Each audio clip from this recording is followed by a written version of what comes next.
Hey folks, Vision Preparedness here. Hope everybody's enjoying this wonderful Wednesday. Today I want to talk about, do you know how to use the gear in your medical kit, in your first aid kit, in your IFAK, whatever you have for your medical supplies? Do you know how to use the gear? First of all, get professional medical training on all your gear, period. I suggest a couple of things. Take a CPR course. They're free from your local fire department. They can provide the necessary training to save a life. Second of all, stop the bleed.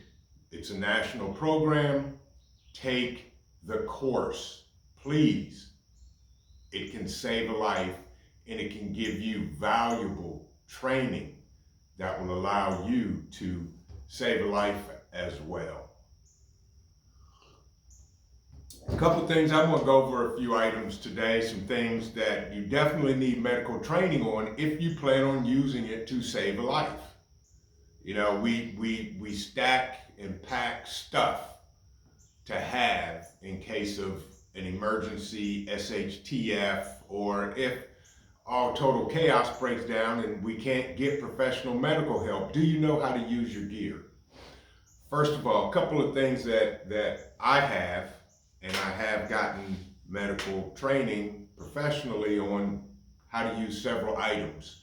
A couple of things I would like to recommend. Here's a book I picked up. It's by Linda B. White. She's an MD. It's 500 time-tested home remedies to support, all types of things going on. Healthy heart, blood pressure, basic stuff. How to hold a baby, how to birth a baby, how to deliver a baby. Great book to add it to the supply. The other book that we know and we've all heard of, most of us may and probably do have it, The Ultimate Survival Medicine Guide, Emergency Preparedness for Any Disaster. This is a great book by Dr. Alton and Nurse Alton. In other words, Dr. Bones and Nurse Amy. This book was so amazing that I bought their newest version, the 4th edition, the Survival Medical Handbook for when help is not on the way. This is an amazing book. You need to add this to your preps. You can get them on Amazon. Second of all, I carry what I call a VFAK in every vehicle. This is one of my VFAKs. This particular bag, I'll talk more about in detail. This is a trauma pack, okay? And in the trauma pack, of course, this particular bag, I picked up the bags, is MOLLE webbed, so you can attach it in your vehicle, you can attach it to a headrest, you can attach it to a bug out bag, an everyday carry bag, whatever you want to do.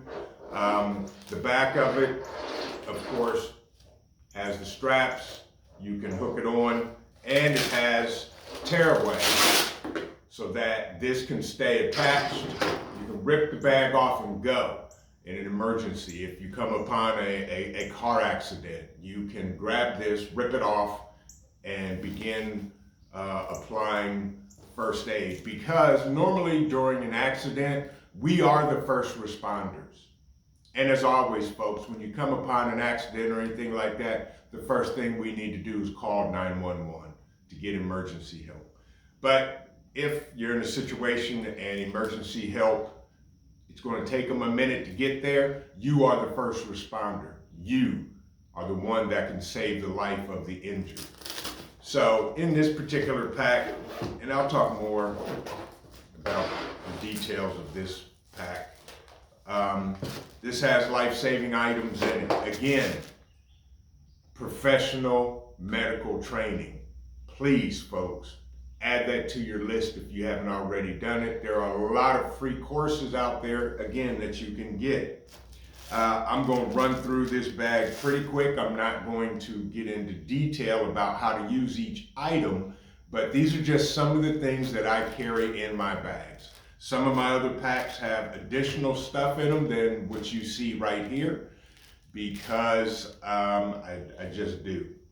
First and foremost is a cat tourniquet. Now, what I highly suggest, if you have a cat tourniquet in the plastic, take it out of the plastic. Seconds count, folks. We gotta keep in mind, take it out the plastic. This is another pack of mine that I keep in my house. When I'm working around the house, out in the woods, cutting wood, whatever, I carry this with me. This has my tourniquet already staged on it that will allow me to get to it quickly without having to tear the plastic open and open it up and do whatever. Seconds count when you have a massive bleed. This tourniquet is staged so that I can get to it and apply it quickly. And it stays Velcroed right onto my pack. So, in this pack here, we have a tourniquet that will stop massive bleeding. If Johnny is working a chainsaw and cuts deep into his leg, you can apply a tourniquet to the extremities, legs and arms. High and tight tourniquet. Quick clot, amazing. You can use it for wound packing, for massive bleeding, gunshot wound, puncture, whatever, quick clot. Antiseptic towelette that will allow me to wipe away areas before I wrap them, cleans them up. Also, I have some waterproof tape in this particular one. Normally, also in some of my other packs, I have duct tape in there that's flat. So, waterproof tape. Israeli bandage. This is an amazing, amazing tool. Use it.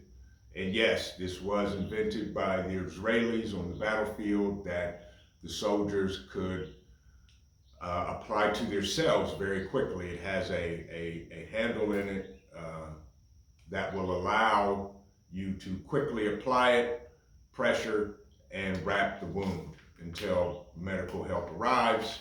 On the back of it, it gives directions on how to apply it. Read it, use it. I'm not going to open it up. Israeli bandage, awesome, awesome, awesome. The other item is a hyphen chest seal, North American Rescue. Chest seal, puncture, gunshot wound.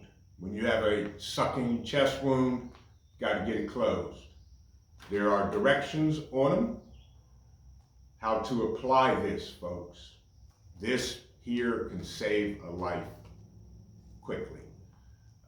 These also come in a twin pack. Next, moving on down here, of course, gloves. If you have the time, you can put your gloves on. Normally, if it is a family member that is wounded or a friend, close friend, I may not put these on because I don't want to waste time putting on gloves before I save their life or try to.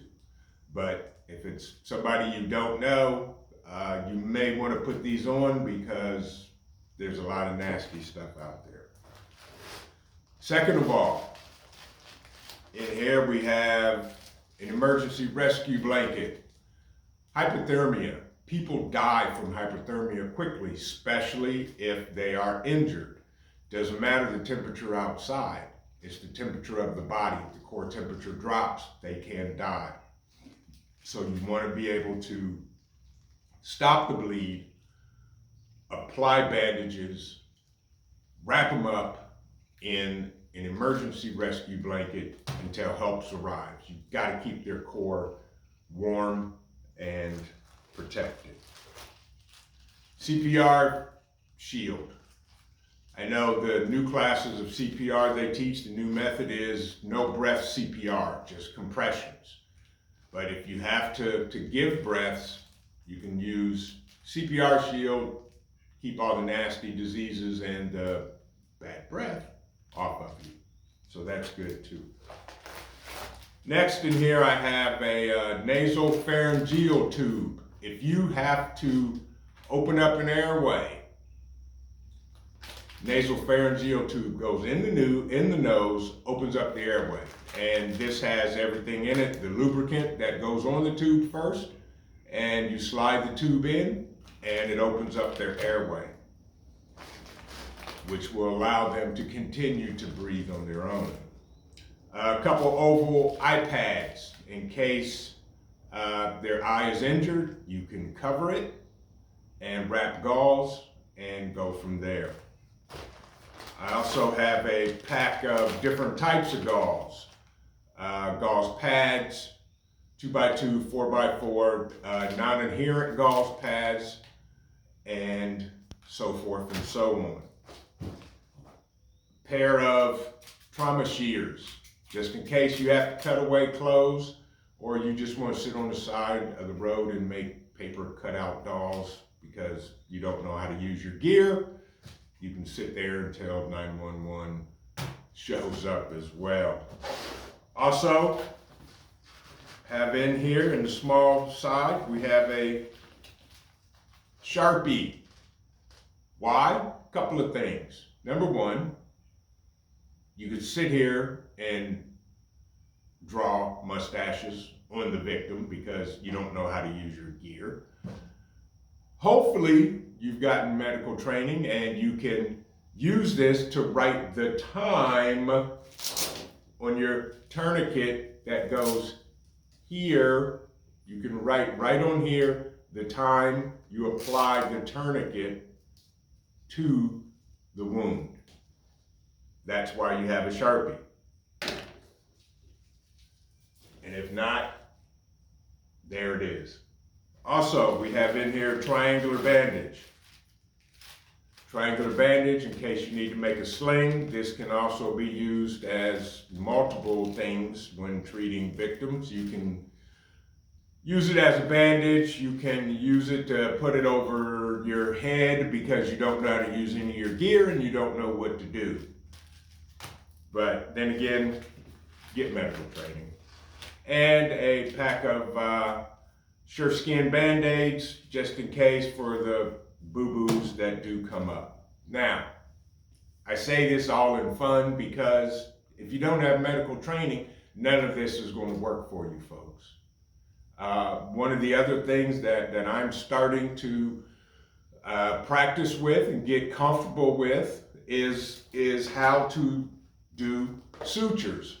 I found a suture practice kit that has stuff in it. You can check out on our YouTube channel. I did a quick review of it, talked about it, didn't do anything in depth.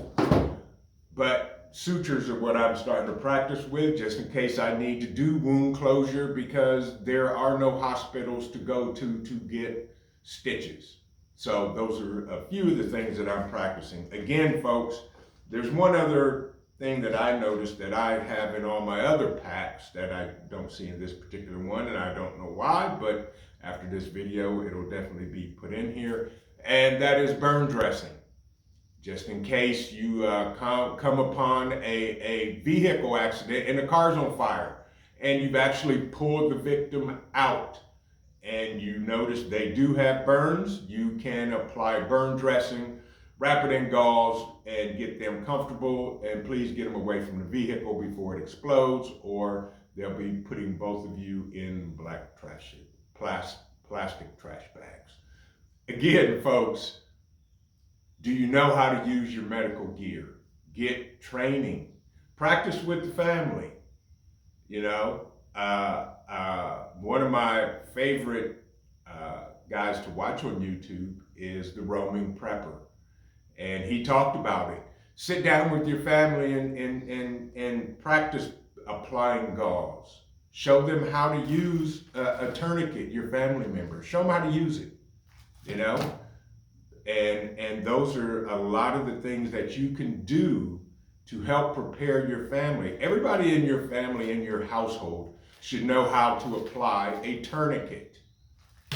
Everybody should know how to use gauze pads.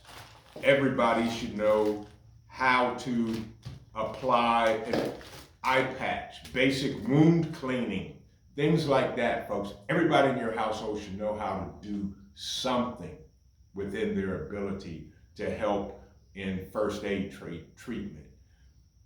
Take the whole family to go take a first aid class. There are some amazing guys out there that teach first aid, that teach trauma, first responder, second responder, third responder, that goes through the whole 9 yards, that do a phenomenal job. Get training, people, because if we don't have the proper training and something happens, all of this stuff that we have is no good. It doesn't work. It won't work because we don't know how to properly use it. These are just some tips and tricks and things, folks, that we should all do in order to be prepared to save a life. Because the life you may save could be a family member, could be a stranger. Most of all, it could be yours. This is Vision Preparedness. Keep prepping, folks. Your family depends on you, and it depends on your life. Everybody have a great day. God bless.